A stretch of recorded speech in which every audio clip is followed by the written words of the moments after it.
मौके रोज़ नहीं मिलते हैं। ये मौका भी फिर तो 5 साल को बाद जाएगी और 5 साल में तो ये इतनी बर्बादी कर देगा कि आप अंदाज भी नहीं कर सकते हो। सिर्फ इतना कहना चाहता हूँ कि देश बहुत गलत आदमी के हाथ में है। जब ये अभी मैं बोला था 4-6 दिन पहले, बड़ा शोर हो गया देश में, इन्होंने बड़ा तमाम तरह के लोग वो पालतू जो हैं वो लहका दिए मेरे ऊपर। मैंने ये बताया था, जो सच था उसी वक्त बताया था जब मैं ये था गवर्नर था, कि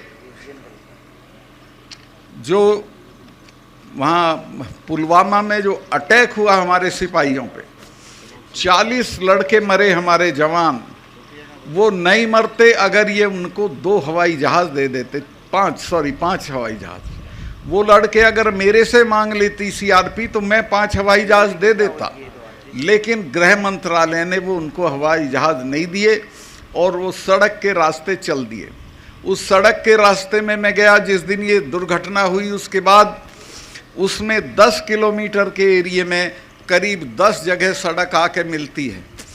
उस पे एक जिप्सी नहीं खड़ी थी किसी को रोकने के लिए, कोई भी आ सकता था। तो वो आया, भरी हुई गाड़ी थी विस्फोटक की, और एक गाड़ी में मार दी और हमारे 40 जवान शहीद हो गए।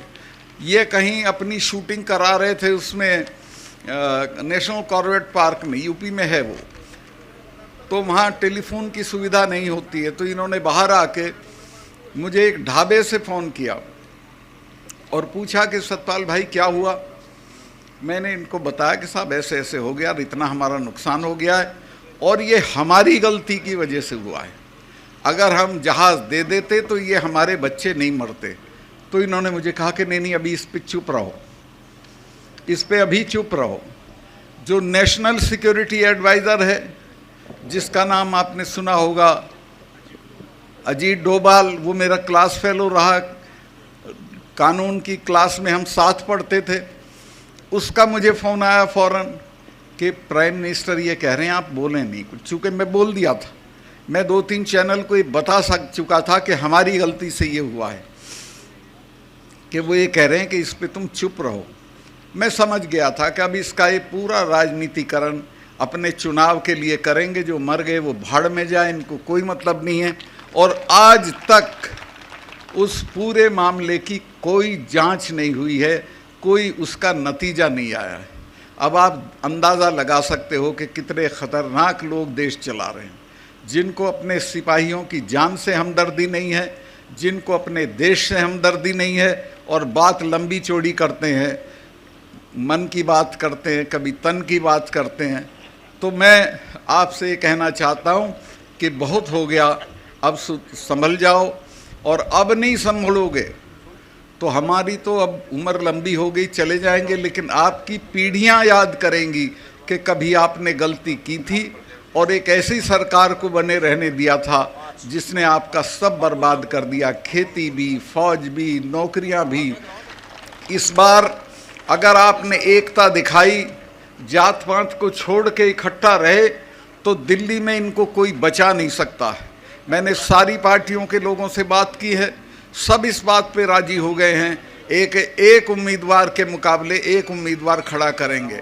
अगर ऐसा हो गया तो ये दिल्ली में बचेंगे नहीं, और अगर ये बच गए तो एक बात समझ लो, फिर आप नहीं बचेंगे। ये आखिरी मौका है हम लोगों के लिए कि हम अपने पेशे को, अपनी ज़मीनों को, अपने बच्चों को बचाएं। मैं बहुत लंबा भाषण नहीं देना चाहता आपसे, और मैं आऊँगा, इलेक्शन में भी आऊँगा, जो भी आपका आदमी लड़ेगा उसके लिए। मैं तो, मेरे पैर में बहुत तकलीफ़ है, लेकिन फिर भी मैं घूम रहा हूँ, महीने में कम से कम 10 पब्लिक मीटिंग करता हूँ, सब जगह जा रहा हूँ, सबसे बात कर रहा हूँ, और मुझे ये कामयाबी मिली है कि सब इसके लिए राज़ी हो गए हैं कि एक उम्मीदवार के मुकाबले एक उम्मीदवार खड़ा करेंगे।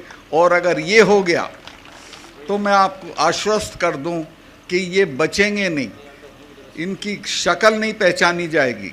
ये जो आज इनका घमंड है, ये सारा चूर चूर हो जाएगा। सब सहमत हो गए हैं, सारी पार्टियां सहमत हो गई हैं।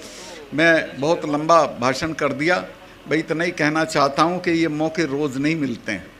ये मौका अभी फिर तो 5 साल को बाद जाएगी और 5 साल में तो ये इतनी बर्बादी कर देगा कि आप अंदाज भी नहीं कर सकते हो। 5 साल में तो पता नहीं क्या क्या हो जाएगा। तो मैं काफ़ी आपका समय लिया, अभी मैं इतना ही हाँ। असली चीज़ तो मैं बोल ही नहीं रहा था, वो थी यहाँ के शहीदों की कुर्बानी। आपके जो 5 लोग शहीद हुए थे वो अंग्रेज़ों की बंदूकों के सामने खड़े हो गए थे। जब उनकी औलाद हो तो इससे क्या डरने की ज़रूरत है। इस वक्त देश और ख़ास तौर से किसान कौमें बहुत कठिनाई से गुजर रही हैं। अगर दिल्ली में बैठे हुए लोगों का बस चला तो वो सबसे पहले तो खेती को ख़त्म कर देगी, ताकि आप खेती छोड़ के शहरों में भाग लो मजदूरी के लिए, और उसके बाद फौज को ख़त्म कर देगी। एक तरह से किसान कौमों को बर्बाद करने का नक्शा पास हुआ है। इस पे लड़ना पड़ेगा और जो लोग लड़ेंगे वो बचेंगे। एक बार हमारे गांव के पास शिवाजी महाराज के गुरु थे, समर्थ गुरु रामदास, वो आ गए थे। 4-5 दिन वो रहे, उन्होंने प्रवचन दिया और आखिरी दिन उन्होंने चौधरी लोगों से पूछा कि भाई बताओ, मैं 5 दिन से तुम्हारे बीच में बोल रहा हूँ, तुमने क्या सीखा। एक चौधरी खड़ा हो गया कि जी हमने ये सीखा कि जो कौमें रुका रोला करेंगी वो जिंदा रहेंगी, यानी जो लोग लड़ेंगे वो जिंदा रहेंगे। मैं आपसे कहने आया हूँ कि लड़ने की आदत डालिए और लड़ने का फैसला कीजिए। ये जो अभी मील साहब ने कहा कि किसान आंदोलन, धरना ख़त्म हुआ है, आंदोलन ख़त्म नहीं हुआ है, चूँकि हमारी मांगें वहीं की वहीं हैं। जो एमएसपी की मांग है उसके बिना तो हमारा गुजारा नहीं है, चूँकि हम जितनी चीज़ें पैदा करते हैं उनका दाम बढ़ता नहीं है, जितनी चीज़ें खरीदते हैं उनका दाम बढ़ता है, और नतीजा ये है कि किसान हर दिन गरीब हो रहा है, उसकी खरीदने की ताकत ख़त्म हो रही है। मैं कॉलेज में पढ़ता था तो शाम को हम खाना खा के हॉस्टल से घूमने जाते थे। एक कब्रिस्तान में एक कव्वाल कव्वाली गाता था, तो उस कव्वाली को मैं खड़े होकर सुनने लगता था। उसमें एक शेर गाता था जो मैंने समझा ये हमारे लिए गा रहा है। उसका था कि खंजर पे कोई छींट, ना कपड़ों पे कोई दाग, खंजर पे कोई छींट, ना कपड़ों पे कोई दाग, तू कत्ल करे है कि करामात करे है।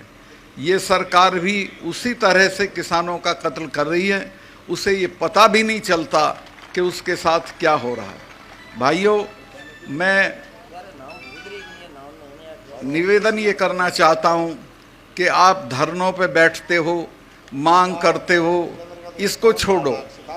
अब ऐसी स्थिति पैदा करो कि लोग तुमसे मांगें, बजाय इसके कि आप सरकारों से मांगें। और वो तब होगी जब आप दिल्ली में सरकार को बदल दोगे। और मैं आपको आश्वस्त करता हूँ, इस बार अगर आपने एकता दिखाई, जात पात को छोड़ के इकट्ठा रहे, तो दिल्ली में इनको कोई बचा नहीं सकता है। मैंने सारी पार्टियों के लोगों से बात की है, सब इस बात पे राजी हो गए हैं, एक उम्मीदवार के मुकाबले एक उम्मीदवार खड़ा करेंगे। अगर ऐसा हो गया तो ये दिल्ली में बचेंगे नहीं, और अगर ये बच गए तो एक बात समझ लो, फिर आप नहीं बचेंगे। ये आखिरी मौका है हम लोगों के लिए कि हम अपने पेशे को, अपनी ज़मीनों को, अपने बच्चों को बचाएं।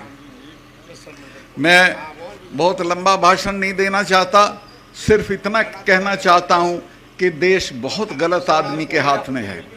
जब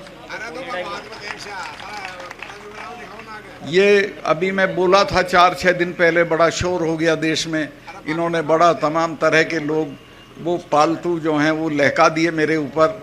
मैंने ये बताया था, जो सच था उसी वक्त बताया था जब मैं ये था गवर्नर था, कि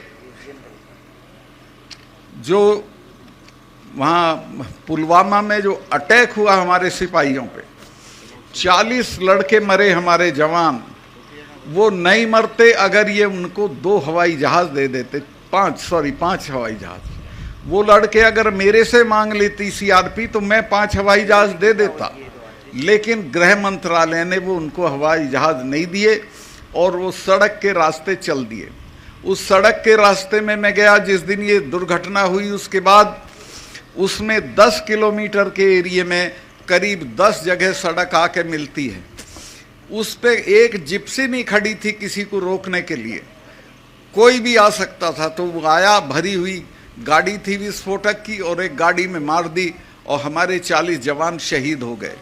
ये कहीं अपनी शूटिंग करा रहे थे उसमें नेशनल कॉर्बेट पार्क में, यूपी में है वो, तो वहाँ टेलीफोन की सुविधा नहीं होती है। तो इन्होंने बाहर आके मुझे एक ढाबे से फ़ोन किया और पूछा कि सतपाल भाई क्या हुआ। मैंने इनको बताया कि साहब ऐसे ऐसे हो गया, इतना हमारा नुकसान हो गया है और ये हमारी गलती की वजह से हुआ है। अगर हम जहाज़ दे देते तो ये हमारे बच्चे नहीं मरते। तो इन्होंने मुझे कहा कि नहीं अभी इस पे चुप रहो, इस पे अभी चुप रहो।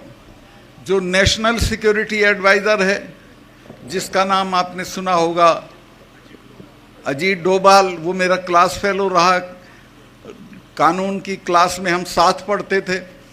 उसका मुझे फ़ोन आया फ़ौरन कि प्राइम मिनिस्टर ये कह रहे हैं आप बोलें नहीं कुछ। चूँकि मैं बोल दिया था, मैं 2-3 चैनल को बता चुका था कि हमारी गलती से ये हुआ है, कि वो ये कह रहे हैं कि इस पे तुम चुप रहो। मैं समझ गया था कि अब इसका ये पूरा राजनीतिकरण अपने चुनाव के लिए करेंगे, जो मर गए वो भाड़ में जाए, इनको कोई मतलब नहीं है। और आज तक उस पूरे मामले की कोई जांच नहीं हुई है, कोई उसका नतीजा नहीं आया है। अब आप अंदाज़ा लगा सकते हो कि कितने ख़तरनाक लोग देश चला रहे हैं, जिनको अपने सिपाहियों की जान से हमदर्दी नहीं है, जिनको अपने देश से हमदर्दी नहीं है, और बात लंबी चौड़ी करते हैं, मन की बात करते हैं, कभी तन की बात करते हैं। तो मैं आपसे ये कहना चाहता हूँ कि बहुत हो गया, अब संभल जाओ, और अब नहीं संभलोगे तो हमारी तो अब उम्र लंबी हो गई, चले जाएंगे, लेकिन आपकी पीढ़ियां याद करेंगी कि कभी आपने गलती की थी और एक ऐसी सरकार को बने रहने दिया था जिसने आपका सब बर्बाद कर दिया, खेती भी, फौज भी, नौकरियां भी। तो मैं आपसे, और मैं आऊँगा, इलेक्शन में भी आऊँगा, जो भी आपका आदमी लड़ेगा उसके लिए। मैं तो, मेरे पैर में बहुत तकलीफ़ है, लेकिन फिर भी मैं घूम रहा हूँ, महीने में कम से कम 10 पब्लिक मीटिंग करता हूँ, सब जगह जा रहा हूँ, सबसे बात कर रहा हूँ, और मुझे ये कामयाबी मिली है कि सब इसके लिए राज़ी हो गए हैं कि एक उम्मीदवार के मुकाबले एक उम्मीदवार खड़ा करेंगे। और अगर ये हो गया तो मैं आपको आश्वस्त कर दूं कि ये बचेंगे नहीं, इनकी शक्ल नहीं पहचानी जाएगी। ये जो आज इनका घमंड है ये सारा चूर चूर हो जाएगा। सब सहमत हो गए हैं, सारी पार्टियां सहमत हो गई। मैं बहुत लंबा भाषण कर दिया, भाई इतना ही कहना चाहता हूं कि ये मौके रोज़ नहीं मिलते हैं।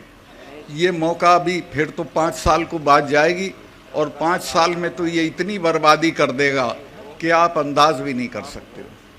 5 साल में तो पता नहीं क्या क्या हो जाएगा।